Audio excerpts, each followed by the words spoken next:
brought to you by Silver Pumps. Top quality और consistent performance के लिए सिर्फ सिल्वर पंप नाम याद रखना। आज हम आपको बताएंगे कि आखिर अखिलेश यादव इतना नाराज क्यों है। क्या वो दो शब्द हैं जो उन्हें बहुत चुभते हैं और उसके इस्तेमाल पर सबको ऐसा ही जवाब मिलेगा। साथ ही साथ ये भी जानिए कि राहुल गांधी के किस पोस्टर पर बचा है बवाल और केशव प्रसाद मौर्य ने उन पर क्या कहा। और एक वायरल वीडियो, मंत्री जी बने अनिल कपूर, यानी कि फिल्मी हीरो टाइप, और ऑन द स्पॉट उन्होंने किया फैसला। नमस्कार, मैं हूं रजत सिंह और आप देख रहे हैं आज का यूपी। बात करते हैं उत्तर प्रदेश में इस वक्त चल रही उस सियासी लड़ाई की जो सोशल मीडिया पर चल रही है। उत्तर प्रदेश के डिप्टी सीएम ब्रजेश पाठक और उत्तर प्रदेश के पूर्व मुख्यमंत्री समाजवादी पार्टी के अध्यक्ष अखिलेश यादव, दोनों के बीच सोशल मीडिया पर बीते दिनों खूब लड़ाइयां हुई।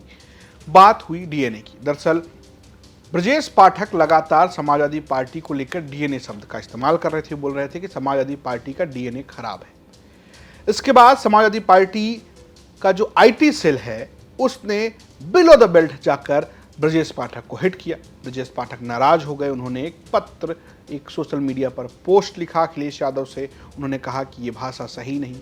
अखिलेश यादव ने उनको एक जवाब लिखा। उन्होंने कहा कि आप अपनी भाषा सही मत कीजिए, आप डीएनए की बात करते हैं। ब्रजेश पाठक ने फिर उस पर लिखा कि मैं आपके डीएनए की बात नहीं कर रहा, समाजवादी पार्टी के डीएनए की बात कर रहा हूँ। ऐसा हुआ क्या कि अखिलेश यादव इतने गुस्से में आ गए कि उनकी पार्टी ने बिलो द बेल्ट जाकर हिट किया। दरअसल ये पहली बार नहीं है। अखिलेश यादव को जानने वाले बताते हैं कि वो इसी तरीके के इमोशनल नेता हैं। उन्हें कुछ शब्द बहुत चुभते हैं। उनमें एक शब्द है टोंटी। जी हाँ, आपको याद होगा कि उत्तर प्रदेश बीजेपी और बीजेपी के कुछ नेता उनको लेकर टोटी चोर शब्द का इस्तेमाल करते रहे हैं। बीते दिनों में दिल्ली की सीएम, उन्होंने एक पॉडकास्ट में भी इसका इस्तेमाल किया था। तब भी अखिलेश यादव बहुत भड़के थे और एक बार तो वो दो टोटी लेकर प्रेस कॉन्फ्रेंस भी करने आ गए थे। आपको पता हो, बीते सालों में वो ऐसा कर चुके हैं और वो आरोप लगाते हैं कि ये एक अखबार के द्वारा ऐसा गढ़ा गया। कुल मिलाकर ये है कि कुछ शब्द जो उनके सीधे इमेज से जुड़े हुए हैं, जो उनके परिवार से जुड़े हुए हैं, उस पर वो भड़क जाते हैं। जब उन्हें टोटी चोर कहा गया तो उनकी पार्टी ने इस तरीके से हिट किया कि दिल्ली की सीएम रेखा गुप्ता ने बाकायदा उनसे माफ़ी मांगी और उन्होंने सोशल मीडिया पर पोस्ट करके माफ़ी मांगी। अखिलेश यादव ने बिना नाम लिए उन्हें माफ़ भी किया। इससे पहले आपको याद होगा कि एक बार उन्हें एक अखबार ने औरंगजेब शब्द से नवाजा। इसको लेकर वो कई बार खुद के प्लेटफॉर्म पर बोल चुके हैं, कई बार वो प्रेस कॉन्फ्रेंस में बोल चुके हैं कैसे उन्हें औरंगजेब और उनके पिता को शाहजहां बताया गया। वो मंच पर इसको लेकर शिवपाल यादव से भिड़ते नजर भी आए थे। आपको याद हो, तब वो मुख्यमंत्री हुआ करते थे, बड़ा गुस्से में रहते हैं। जब बात डीएनए की हुई तो अखिलेश यादव को फिर चोट लगी। सोर्स बताते हैं कि डीएनए शब्द से अखिलेश यादव बहुत आहत हुए। उनको ऐसा लगा कि ये सिर्फ उनके बारे में नहीं है, बल्कि ये उनके परिवार के बारे में है। ये बात मुलायम सिंह यादव, उनके परिवार जो यादव परिवार है, जिसमें डिम्पल यादव आती हैं जो सांसद है मैनपुरी से, धर्मेंद्र यादव जो कि सांसद हैं आजमगढ़ से, अखिलेश यादव जो खुद कन्नौज से सांसद हैं, इसके अलावा आदित्य यादव हैं, या फिर फिरोजाबाद से अक्षय प्रताप यादव हों, रामगोपाल यादव हों, शिवपाल यादव हों और तेज प्रताप यादव, सभी यादव परिवार में आते हैं। एक बड़ा परिवार है। जब डीएनए की बात की गई तो ऐसा लगा कि अखिलेश यादव ने इसे डीएनए से जोड़ लिया और उन्हें इससे बहुत आहत महसूस हुई।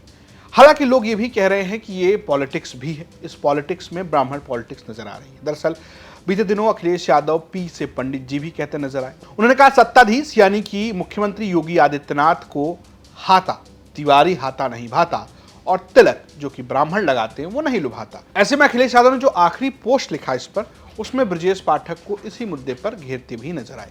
अखिलेश यादव ने लिखा कि जो लोग अपने दलों में पूछे नहीं जाते, अपने मंत्रालय को नाकामी का तमगा पहनाते, निरर्थक बातों में, चाटुकारिता में अपना दिन और समय बिताते हैं, मैं उनसे पुनः आग्रह करूंगा कि कुछ सार्थक भूमिका निभाइए और जिस समाज का आप सामाजिक प्रतिनिधित्व करते हैं, अगर वो समाज आपको 1% भी अपना मानता है तो उप भाजपा सरकार के राज में उस समाज पर कितना अत्याचार और अन्याय हो रहा है, उस पर यदि बोलकर कुछ कहने की साहस नहीं तो कम से कम कुछ इशारे से कह दीजिए।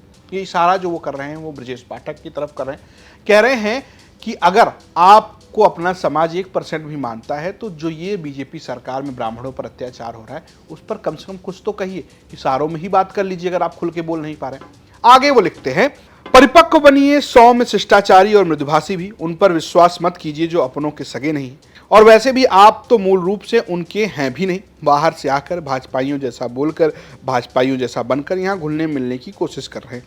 अपना राजनीतिक शोषण मत होने दीजिए। अगर आपको इन पर कुछ ज़्यादा ही विश्वास है तो उनके बारे में एक बार सोच लीजिए।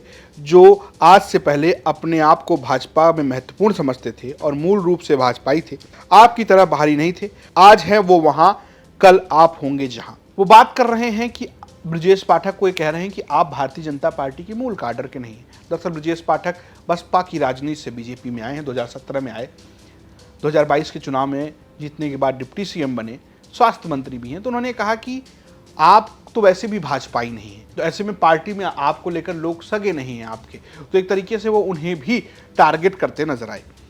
आगे अखिलेश यादव ने लिखा, आशा है आप अपने दल में राजनीतिक स्वास्थ्य को सुधारने का काम करेंगे। अगर कभी संकट में हो तो हम आपके साथ खड़े रहेंगे।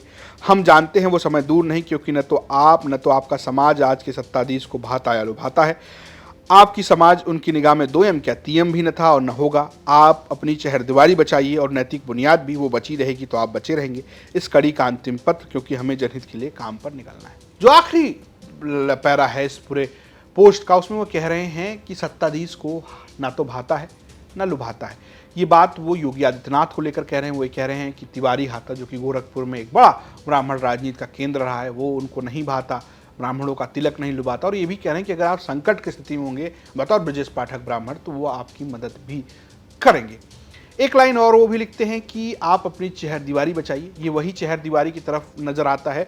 लोग इसका विश्लेषण कर रहे हैं कि ये चहरदीवारी शब्द गोरखपुर के उस दीवार से है, उस हाथे की दीवार से है जो सौंदर्यीकरण के दौरान गिराई गई, जो कि तिवारी हाथे की ही दीवार है। तो ऐसे में अखिलेश यादव नाराज तो हैं, लेकिन ब्राह्मण पॉलिटिक्स को छोड़ते नजर नहीं आ रहे। लेकिन क्या ब्रजेश पाठक जिस तरीके से अब उस पर हावी हुए हैं, तो क्या ब्राह्मणों की गोलबंदी यहाँ पर भारतीय जनता पार्टी के लिए होगी, वो एक देखने वाली बात है। दरअसल लखनऊ की राजनीति भी ऐसी है जिसमें ब्रजेश पाठक बड़े महत्वपूर्ण हैं। ब्रजेश पाठक लखनऊ से चुनाव लड़ते हैं। लखनऊ वो शहर है जहाँ पर समाजवादी पार्टी के लिए बड़ा मुश्किल रहा है।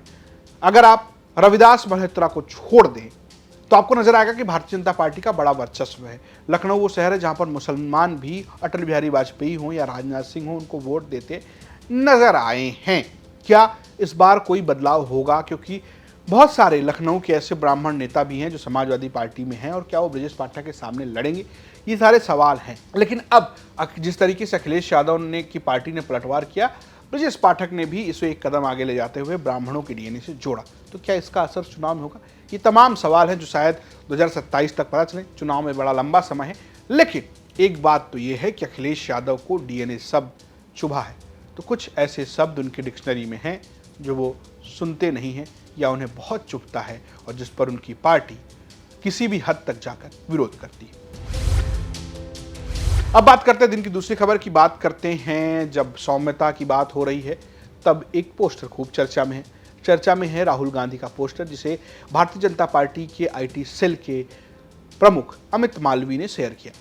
इसमें एक तरफ पाकिस्तानी आर्मी के चीफ आसिफ मुनीर हैं तो दूसरी तरफ राहुल गांधी हैं, और दोनों को मिलाकर एक फोटो बनाई है जिसे अमित मालवीय ने शेयर किया, और इसके बाद सोशल मीडिया पर एक तरीके से पोस्टर वार छिड़ गया है। दरअसल बीते दिनों राहुल गांधी ने पहलगाम हमले के बाद जो भारतीय सेना ने ऑपरेशन सिंदूर जारी किया था, और उसके बाद जो सब कुछ हुआ, सीज फायर हुआ, प्रेस कॉन्फ्रेंस, इसके बाद उन्होंने कुछ सवाल पूछे जिसको लेकर भारतीय जनता पार्टी अब उन्हें एक फ्रेम में बांधने की कोशिश कर रही है। इस सबके बीच केशव प्रसाद मौर्य ने भी राहुल गांधी पर एक बड़ा हमला बोला। केशव प्रसाद लिखते हैं कि अराजकता का दूसरा नाम श्री राहुल गांधी। उनका असल दुख इस बात को लेकर है कि ऑपरेशन सिंदूर में भारत का कोई नुकसान क्यों नहीं हुआ, जबकि भारतीय सेना ने पाकिस्तान का सीना छलनी कर दिया था, जिससे पूरी दुनिया हैरान है। वो सरकार पर सवालों की बौछार इसलिए कर रहे हैं ताकि पाकिस्तान को खुश कर सकें। सच ये भी है कि गांधी परिवार को अगर सेना पर भरोसा होता तो कश्मीर की समस्या नहीं होती। कांग्रेस भली भांति जानती है कि यशस्वी प्रधानमंत्री श्री नरेंद्र मोदी जी के नेतृत्व में भारतीय सीमाएं सुरक्षित हैं। यह अभी गांधी परिवार के दुख का कारण है। उनका यह दुख बरकरार रहने वाला है। तो कुल मिलाकर यह है कि जिस तरीके से ये पूरा विवाद चल रहा है राहुल गांधी बनाम, जब देश युद्ध के मुहाने पर था, जब पाकिस्तान के द्वारा युद्ध थोपने की कोशिश थी, तब सारे विपक्षी नेता, सत्ता पक्ष के लोग नजर आ रहे थे, लेकिन जैसे ही सीज फायर हुआ, राजनीति शुरू हो गई। चलिए अब आपको एक दिलचस्प वीडियो दिखाते हैं। वीडियो है उत्तर प्रदेश के एक मंत्री जी का। नाम है असीम अरुण, पहले आईपीएस अधिकारी थे, भारतीय जनता पार्टी से कन्नौज से विधायक हैं, समाज कल्याण के राज्य मंत्री हैं, स्वतंत्र प्रभार।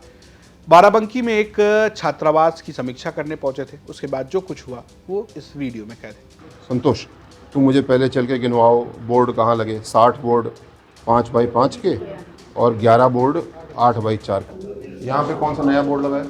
71 बोर्ड का आपने पैसा ड्रॉ किया है। उनको बुलाओ जरा, अश्विनी को नोट करिए। आपको अश्विनी, इनको निलंबित किया जाता है। तुम्हारा नाम क्या है?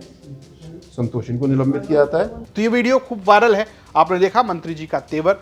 लोग तुलना कर रहे हैं नायक फिल्म के अनिल कपूर की। हालांकि इस तरीके की राजनीति की शुरुआत किसी ने की तो दिल्ली के अरविंद केजरीवाल ने, क्योंकि उन्होंने जिस तरीके से कैमरे पर एक्शन लिया, उन्हें भी कभी अनिल कपूर के नायक वाली भूमिका में देखा जाता था। फिलहाल इस वीडियो की खूब चर्चा है।